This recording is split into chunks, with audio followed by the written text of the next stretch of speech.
कर्तव्य पालनको सिलसिलामा आफ्नो पुरानो आफूले ब्रिटिसहरू अमर पार्टीहरूसँग मौन धारण गर्ने कार्यक्रम गरेको हुँदा शोक सलामीको अवधिमा सम्पूर्ण महानुभावहरूलाई आफ्नो स्थानमा उभिएर मौन धारणमा सरिक भइदिनु हुन विनम्र अनुरोध गर्दछु।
जवान सन्दीप केसी तनहुँ जिल्लाको देवघाटमा लाग्ने माघे सङ्क्रान्ति मेलामा ड्युटी खटी गएकोमा मेला समाप्त भए पश्चात कार्यालय फर्किने क्रममा जिल्ला तनहुँ देवघाट गाउँपालिका 5 कालीमाटी स्थित भित्री सडक खण्डमा सडक दुर्घटनामा परि चितवन स्थित मेडिकल कलेजमा उपचारको क्रममा 2076 माघ 1 गते वीर गति प्राप्त गर्नुभएको हुँदा उहाँले पुर्याउनु भएको योगदानको स्मरण गर्दै नेपाल प्रहरीबाट उहाँलाई मरणोपरान्त ससम्मान यो कदरपत्र प्रदान गरिएको छ। श्रीमती लक्ष्मी थापा, बुलिङटार 1 नवलपरासी, धर्मपत्नी स्वर्गीय प्रहरी जवान रेशम राज थापा मगर। 2077 असोज 2 गते काठमाडौँ जिल्ला कीर्तिपुर नगरपालिका 10 स्थित नयाँ बजार आइसोलेसन सेन्टरमा ड्युटीमा खटिएका प्रहरी कर्मचारीलाई खाना पुर्याउन जाने क्रममा प्रहरी जवान रेशम राज थापा मगर सडक दुर्घटना परि घाइते भई राष्ट्रिय ट्रमा सेन्टरमा उपचार गर्ने क्रममा मिति 2077 असोज 8 गते वीर गति प्राप्त गर्नुभएको हुँदा उहाँले पुर्याउनु भएको योगदानको स्मरण गर्दै नेपाल प्रहरीबाट उहाँलाई मरणोपरान्त ससम्मान यो कदरपत्र प्रदान गरिएको छ।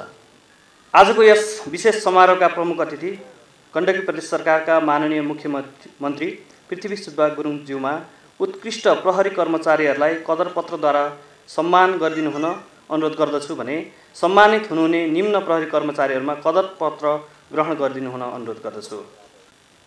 प्रहरी महानिरीक्षकज्यूबाट लागू भएको 1 वर्षे कार्ययोजना कार्यान्वयन तथा सो सम्बन्धमा अनुगमन निर्देशन, कोभिड-19 नियन्त्रण गर्न स्वास्थ्य सामग्रीको वितरण, प्रदेशभरि हुने अपराध रोकथामका लागि अपराध कार्ययोजना बनाई अपराध न्यूनीकरणमा योगदान गर्नुका साथै प्रदेश प्रहरीको सूचना अधिकृत समेत भई उत्कृष्ट तवरले कार्य सम्पादन गर्दै आउनु भएकोले ससम्मान यो प्रशंसापत्र प्रदान गरिएको छ।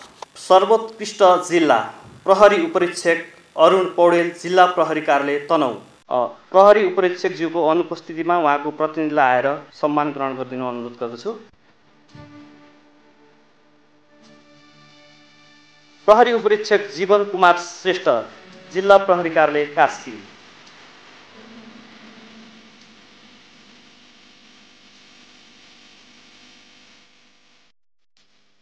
प्रहरी नायब उपरीक्षक किरणजन कुँवर, जिल्ला प्रहरी कार्यालय मेची। उहाँको प्रतिनिधिलाई आएर पुरस्कार ग्रहण गरिदिनु अनुरोध गर्छु। ट्राफिक व्यवस्थापनतर्फ प्रहरी नायब उपरीक्षक पेटबहादुर कार्की। उत्कृष्ट कार्यालय व्यवस्थापनतर्फ प्रहरी नायब निरीक्षक टीकाराम पनेरू, जिल्ला प्रहरी कार्यालय कास्की।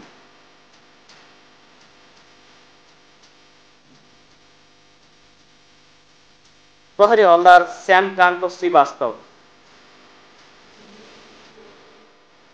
उत्कृष्ट कार्यालय सहयोगीतर्फ कार्यालय सहयोगी उदयराम विक, गण्डकी प्रदेश सशस्त्र प्रहरीगण पोखरा। देश र जनताको सेवाको भावना हामी चाहिँ शपथ गीत भने होला नि त। देश र जनताको सोझो चिताएकै मान्छेहरूले चाहिँ ज्यानको बलिदान दिए। त्यसकारणले जसले देश र जनताको सोझो चिताएर काम गर्छ, इमान्दार व्यक्तिहरूको, सक्षम व्यक्तिहरूको गण्डकी प्रदेश सरकारले जहिले पनि कदर गर्छ, जहिले पनि त्यस्तो कामहरूको प्रशंसा गर्छ। त्यो काममा चाहिँ म गण्डकी प्रदेश सरकारको तर्फबाट प्रतिबद्धता जाहेर गर्न चाहन्छु। अहिले चाहिँ हामी जुन ठाउँमा काम गरिरहेका छौँ, तपाईँले अब उत्साहका साथ काम गर्नु होला। फेरि पनि भन्छु, अनावश्यक चाहिँ दबावका कारण, नेताहरूको अनावश्यक दबावको कारणले, मन्त्रीहरूको चाहिँ अनावश्यक दबावको कारणले, मुख्यमन्त्रीको पनि अनावश्यक दबाव, कानुन विरोधी कुरा छ, कानुनमा चाहिँ गर्न नमिल्ने कुरा छ, त्यो गर भन्यो भने तपाईँले नगर्नु होला।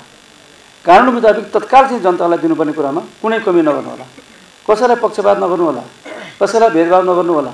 प्रहरीहरू चाहिँ जनताका रक्षक हुन्, जनताका सेवक हुन्, सरकारको नीति निर्णयलाई कार्यान्वयन गर्ने एउटा प्रभावकारी सङ्गठन हो। यो आन्तरिक शान्ति सुव्यवस्था कायम गर्ने र अपराध नियन्त्रण गर्ने एउटा प्रभावकारी सङ्गठन हो भन्ने कुरा हुन्छ। अहिलेको चाहिँ यो सभ्य समाजमा, अहिलेको चाहिँ यो तपाईँको आधुनिक समाजमा सबै यी खराब चाहिँ विकृति विसङ्गतिलाई अन्त्य गर्दै जाने कुरामा सबै अधिकृतहरूको भूमिका हुनुपर्छ। मन्त्रीज्यू हुनुहुन्छ, मन्त्रीज्यूको भूमिका हुनुपर्छ, सरकारको भूमिका हुनुपर्छ र नागरिकहरूले पनि त्यो कुरामा चाहिँ सहयोग गर्नुपर्छ।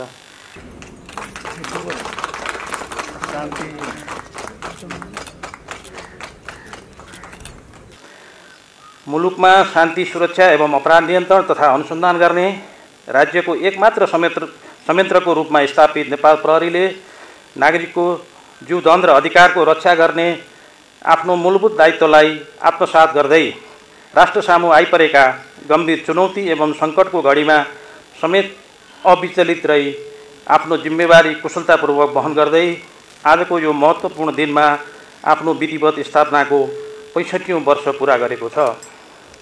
नेपाल प्रहरीले हालसम्मको पेशागत यात्रामा प्राप्त गरेको उचाइ कायम राख्ने श्रेय निश्चित पनि हाम्रा अग्रजहरूलाई जान्छ।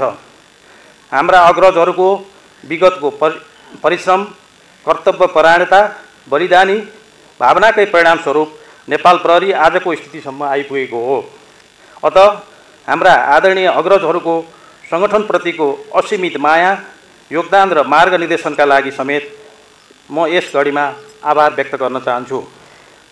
साथै कोरोना भाइरस कोभिड-19 को कारण ज्यान गुमाएका सम्पूर्ण नेपाली दाजुभाइ तथा दिदीबहिनीप्रति भावपूर्ण श्रद्धाञ्जली अर्पण गर्दै यस रोगको सङ्क्रमण रोकथाम तथा नियन्त्रणका लागि अग्रपन्थीमा खटिएका प्रहरी कर्मचारीहरू समेत प्रभावित भएकोले विशेष सतर्कता अपनाई उच्च मनोबलका साथ अत्यन्त व्यावसायिक ढङ्गले प्रस्तुत भई नागरिकहरूको स्वास्थ्य र सुरक्षालाई ध्यानमा राखी प्रहरी सेवा प्रदान गर्न यस गण्डकी प्रदेश अन्तर्गतका सम्पूर्ण प्रहरी कर्मचारीहरूलाई निर्देशन दिँदै शान्तिपूर्ण र सुरक्षित समाजको उद्देश्य र अभिलाषा राख्ने समस्त सङ्घ संस्थाहरू, सबै राजनीतिक दलका प्रतिनिधिहरू, समाजसेवी, बुद्धिजीवी, सञ्चारकर्मी लगायत विभिन्न सङ्घ संस्थाहरूसँग आवश्यक समन्वय गर्दै प्रहरी काम कारबाहीलाई पारदर्शी र प्रभावकारी गराउनु हुनेछ भन्ने विश्वास समेत लिएको छु।